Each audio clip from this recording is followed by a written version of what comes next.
एक बार की बात है। एक छोटे से गांव की सीमा पर बहुत बड़ा पीपल का पेड़ लगा हुआ था। इस पर घोंसला बनाकर कौओं का एक जोड़ा अपने बच्चों के साथ रहता था। इसी पेड़ की जड़ में बिल बनाकर एक भयंकर काला सांप भी रहता था। जब भी मादा कौवा अंडे देती तो सांप आकर उन अंडों तथा छोटे बच्चों को चट कर जाता। उनके बच्चे बड़े नहीं हो पाते थे, इस कारण कौवा दंपति बहुत दुखी रहता था, लेकिन हत्यारे सांप से छुटकारा पाने के लिए कुछ न कर पाते। एक दिन वे अपनी अभिन्न मित्र लोमड़ी से मिलने गए। स्वागत सत्कार के बाद लोमड़ी ने जब उन्हें उदास देखा तो कारण पूछा।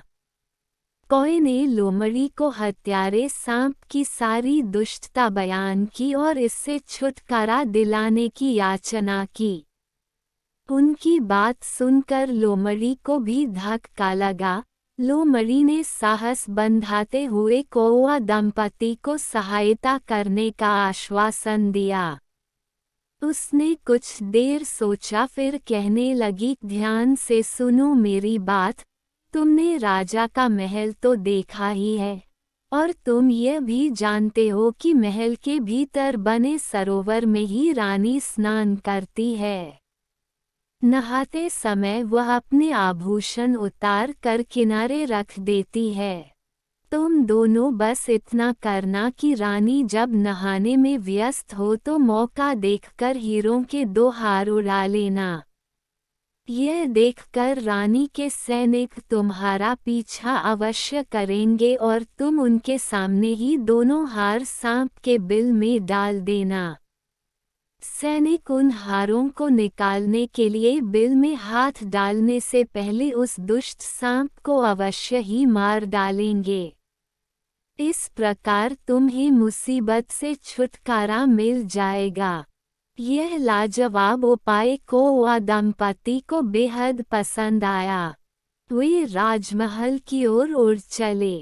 रानी जब नहाने आई और गहने उतार कर किनारे रखे तो उन्होंने मौका देखकर 2 हार उड़ा लिए और उड़ चले।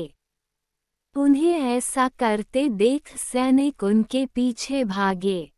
कौवा दंपति ने पीपल के पेड़ के पास जाकर वो हार सांप के बिल में डाल दिए। सैनिकों ने उन्हें ऐसा करते देख लिया। अब हार बिल में पड़े थे और पास ही वह दुष्ट सांप भी कुंडली मारे बैठा था। सैनिक दौड़ते हुए आए और सांप के बिल के निकट आकर खड़े हो गए। कहीं सांप उन्हें डस न ले, इस भय से सैनिकों ने अपने भालों से उसे मार डाला और हार निकालकर वापस राजमहल की ओर लौट गए। लोमड़ी का उपाय आखिर काम कर ही गया था। कौवा दंपति का दुश्मन परलोक सिधार चुका था। अब उन्हें किसी प्रकार कोई खतरा नहीं था। इसके लिए कौवा दंपति ने लोमड़ी को धन्यवाद दिया और फिर चैन से उस पीपल के पेड़ पर रहने लगे। शिक्षा बुद्धि बल कहीं बड़ा होता है शक्तिशाली से। कभी निर्बल का फायदा नहीं उठाना चाहिए।